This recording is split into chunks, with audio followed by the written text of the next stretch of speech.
Well, hey everybody, welcome back to my channel. If you're new here, I'm so happy you stopped by. You guys, I am so excited today. I can't even stand it. I have a friend named Jill who also has a huge YouTube channel, and it is called Yester Kitchen. And some of you are very familiar with it, and it is all about retro recipes from the 40s to the 70s. And she is really a food historian. She tells all about the history of each recipe that she makes, and she is so knowledgeable about it. And she has always had a dream to write a cookbook. And she's been working on this for months and months, and it finally came to fruition. And she has just had her cookbook published nationally. And I am so excited because here it is. And it's called Every Dish Has a Story. And guess what? She asked me and a few other YouTube channels to be a part of the book, and I could not be happier. And I believe that I am on page 157, Karen's story. And my recipe is my grandma Irene's, who I am named after. My middle name is Irene. It is her potato soup with Rivels. Now, what is a Rivel, you ask? It is a Pennsylvania Dutch style dumpling, sort of like German Spätzle, if you've ever heard of that. They're so delicious. And she used to make this for us growing up on her farm. Back in Ohio. I lived there till I was 11 before I moved to California, and the whole story is in this book. But if you want to read about it, I highly encourage you to get this book, and I will put a link in my description where you can order it on Amazon. Now, I read this book cover to cover over the weekend, and there are so many incredible stories in here. You're not going to believe it. Some of them made me cry. I'm not gonna lie, because food brings back so many memories. And I love cookbooks, just regular cookbooks, but they don't have stories to them. But this one does, and each one has like a connection, and it is so neat. So I highly recommend you pick up this book. You're gonna absolutely love it, I promise. And she put so much work into this. So Jill, cheers to you, my friend. You did such an outstanding job. Now you guys are gonna love this soup. I know it's summertime out, but soup is good any time of year, and I'm gonna show you exactly how to make it. So let's get cooking.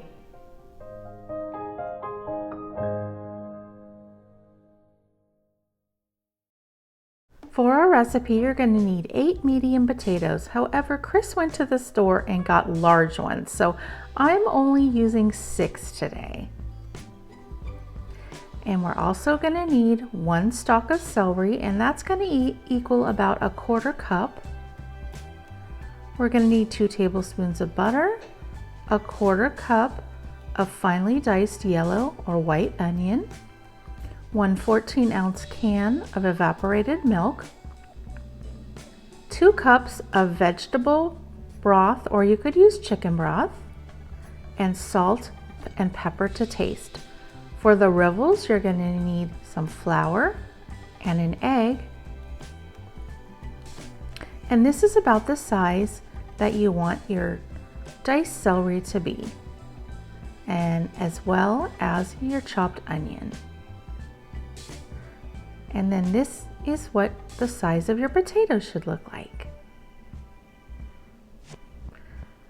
Now in a large pot, we're going to put in our 2 tablespoons of butter and melt it. Then go ahead and add in your chopped celery and onions. We're going to cook that over medium heat for 2 to 3 minutes, or until they begin to soften. And they will look like this.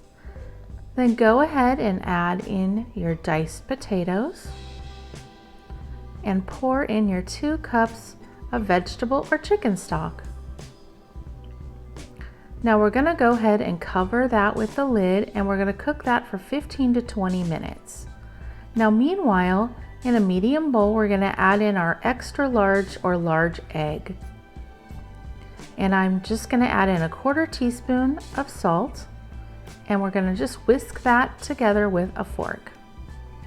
And now I'm gradually going to add in my flour. Now I have 3/4 of a cup here. And I'm adding in a little bit at a time. And just keep mixing that in with your fork until it becomes a soft, sticky dough. Now you might not use all of the flour. I still had about a little less than 1/4 cup left over. It just depends how large your egg is. So if it becomes too dry, don't use all of the flour. Now it's been 20 minutes, our potatoes are nice and tender, and you're gonna go ahead and add in your evaporated milk and just give that a nice stir. And then go ahead and once it's stirred, put your lid back on and cook that for another 5 minutes. And once that's done, we're gonna go ahead and put our rivels in. Now I have a little cup of water, and it will make it so your hands won't stick when you're putting in your little dough balls. So just take a little handful of the dough. Well, that was sticking, but normally it won't stick. And don't be too precise about what size you make them. They're supposed to be rustic, so just grab a little piece and just plop it in there. It's super simple. Just whatever you grab. Some will be smaller, some will be bigger. That's sort of the rustic style of the dish. And then once you get them all done, they'll just kind of float on the top, and then you'll put the lid back on and you'll simmer that for 10 minutes, and then they'll cook inside and it will look like this. Doesn't that look amazing? So good. Now stay tuned because I'm gonna do a review. Okay, you guys, you know what time it is. Time to give this a taste. So here we go. Now, sometimes my grandma would put in chopped bacon on the top. So that's what I did. I just cooked up a little bacon and put it on the top because you know everything is bacon with better with bacon, right? Now I'm gonna try to get in a little piece of the bacon, a potato, and the rivel to try.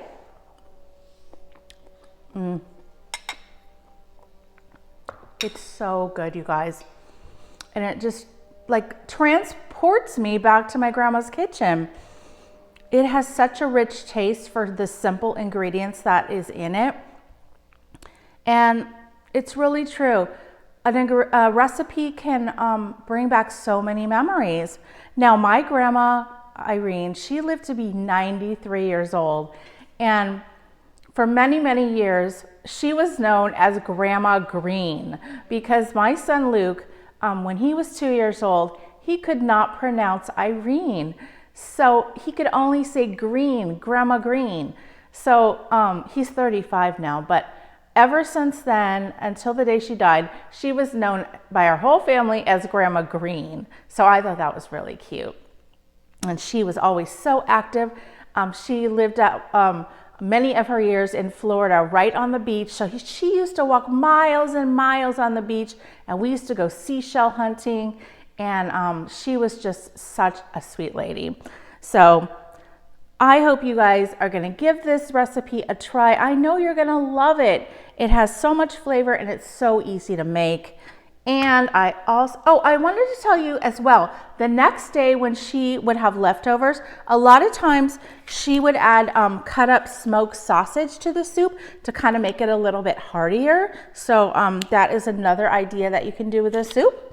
And then also, most importantly, pick up a copy of Every Dish Has a Story. I know you're gonna love it. There are so many great recipes and stories in here from other people, YouTube people, as well as a lot of other people who don't have channels.